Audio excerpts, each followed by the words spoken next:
नमस्कार साथियों, जय हिंद। मैं वेद प्रकाश शास्त्री। साथियों, आपने अधिकतर सुना होगा कि आर्य समाज मंदिर की शादी कोई मान्यता नहीं है। आर्य समाज में की गई शादी का जो दिया गया प्रमाण पत्र, उसकी कोई वैल्यू नहीं है।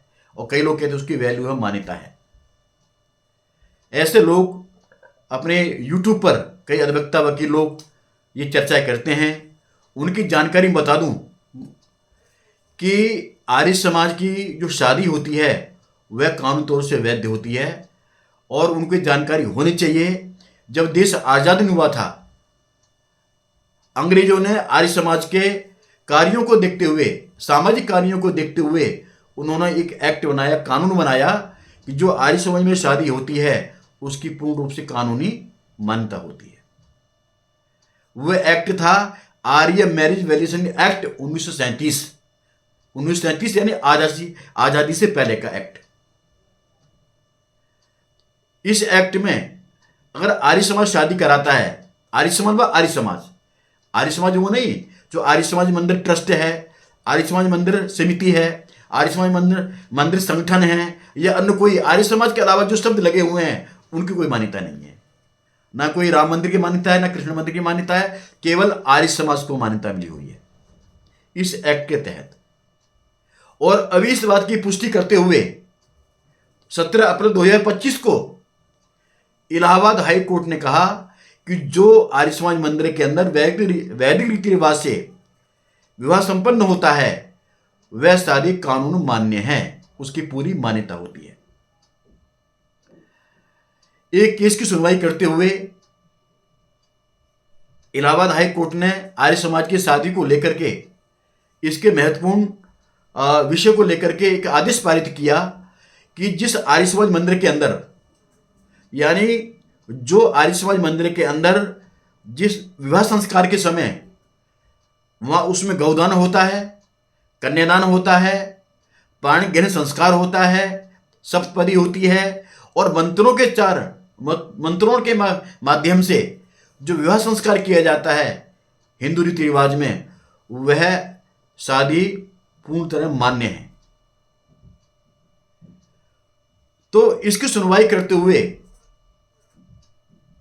कोर्ट ने यह कहा, अपने महत्वपूर्ण आदेश पारित किया कि आर्य समाज की शादी पूर्ण तरह कानूनी मान्य है। याची ने अपनी याचिका डालते हुए कहा, इस केस में यह कहा कि यह शादी आर्य समाज में हुई है। आर्य समाज की शादी फेक है, फर्जी है, नकली है। और याची के जो अधिवक्ता हैं, याची के वकील ने कहा, उसने अपने कुछ हाई कोर्ट की, कुछ सुप्रीम कोर्ट की दलील देते हुए कहा यह आर्य समाज की शादी की कोई मान्यता नहीं है, इसको रद्द किया जाए और हमारे याची को उसको पर दया की जाए, उसके साथ न्याय किया जाए।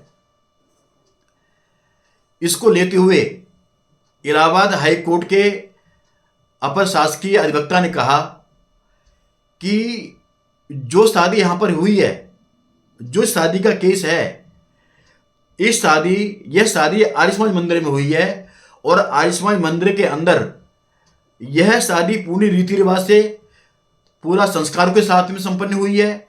इस शादी में विवाह संस्कार में गौदान हुआ है, कन्यादान हुआ है, पाणी ग्रहण संस्कार हुआ है, गोत्र उच्चारण हुआ है और मंत्रों के माध्यम से विवाह संपन्न हुआ है। ऐसी पुष्टि आर्य समाज मंदिर अमृतपुर बी स्टॉफ कैलाश के धर्माचार्य ने पुष्टि की और हमने इनकी वीडियो भी और फोटो भी देखी।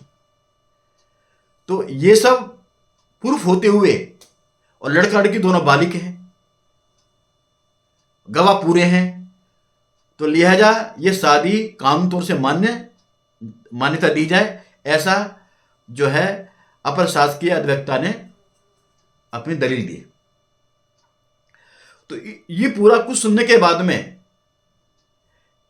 इलाहाबाद हाई कोर्ट के न्यायमूर्ति श्री अरुण कुमार देशवाल की खंडपीठ ने अपने आदेश में यह कहा कि यह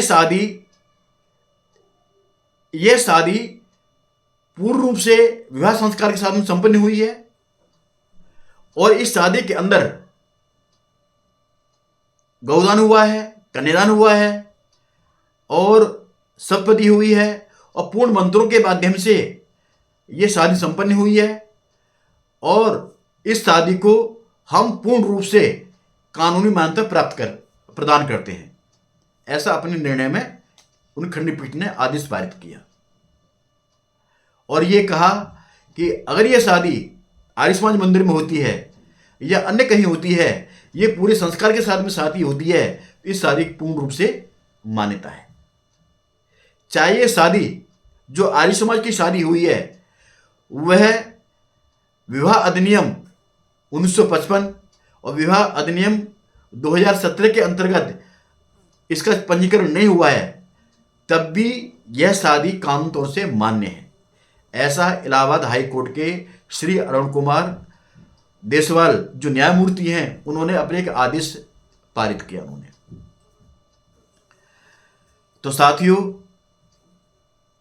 आप अगर रजिस्टर्ड आर्य समाज में शादी करते हैं, वह आर्य समाज पूर्ण रीति रिवाज से, पूर्ण संस्कारों के माध्यम से विवाह संपन्न कराता है। यानी उस शादी के अंदर गौदान होता है, कन्यादान होता है और पाणी ग्रहण संस्कार होता है। अगर उनको साक्षी मान करके फेरे होते हैं, वह शादी अगर विवाह अधिनियम हिंदू अधिनियम में रजिस्टर्ड भी नहीं है, अंडर हिंदू मैरिज एक्ट 1955 के तहत धारा 7 के तहत वह शादी कानूनी तौर से मान्य है।